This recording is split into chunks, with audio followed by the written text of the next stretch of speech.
Hello everybody, Pounding Rocks checking in, and another YouTube video. This one is a follow-up on the daily, and as you probably all know, the daily overheated and started dumping coolant into the oil pan, and so I took it out, gave it a good beating, and parked it.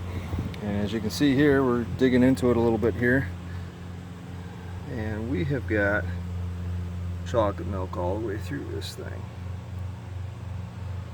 You can also see deep down in here, if you look to this side right here, look on the this side of the chain right here. You look down, you can see where the chain has been, well, the complete guide is completely gone, and the chain has been running off of, in that bare spot right down there is where it's been cutting through the timing cover. I don't know if it's made its way through completely, but I said all along that I knew that this thing was going to need a chain. So it's not the tensioner side that went bad, it's the slack side that has gone bad. But it doesn't matter, we're going to end up redoing all this. Well, I'm going to explore this a little bit. I'm going to be pulling the head off with the manifold on it. So I started getting all this ready. Got the lower mount underneath disconnected. And we're going to do the timing chain in a second. I'm going to zip tie the timing chain to the sprocket, and then I'm going to tap my wedge down in there, although I don't really know if that's going to really make a world of difference anyways, because I don't really care. We're going to be putting a new timing chain on this thing anyways. But yeah, things are not looking good here. Anyways, I'm going to pull the head off and see what the head gasket looks like, see what the piston heads look like, and then also pull the front timing cover off and see what that looks like. I have a 240SX intake manifold, and I have a 240SX head that I could throw on this thing in a heartbeat and hopefully get it up and running.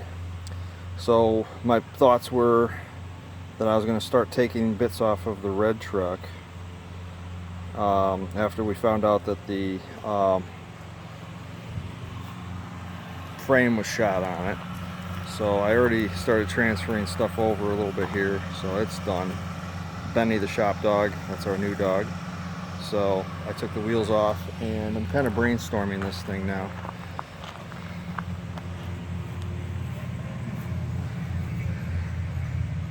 That's kind of my thought. Flares in the back. But we gotta just get this turd of an engine running again. These KA motors are just, man. But this thing did take a beating when I had it out in the field, so I gotta hand it to the engine. It did hold it together even with a blown head gasket and oil and water going through the pan and the pump and everything. So I'm sure there's gonna be a lot of pieces that need to be replaced. Worst case scenario, I'll pull the engine out of the red truck and drop it in this thing. And worst case scenario, I won't even bother. I'll just, you know, part this truck down and go and try and find something else. But I do need to have a truck that I can run for scrap runs and everything. So yeah, so I think I'm gonna lock the timing chain to the sprocket with a zip tie. I am going to pull the sprocket off, and I am going to proceed to pull the head with the manifold attached and see what's going on under here. So I will give you guys an update later on as soon as I have some more stuff to report. As always, I want to thank everybody. Like, share, and subscribe. Plenty of things to watch now. I've got over 200 videos to check out. Everything from the green truck to this truck to the red truck to the Pathfinder pickup, supercharged Xterra engine swap, body swap truck, and many other little tips and tricks along the way.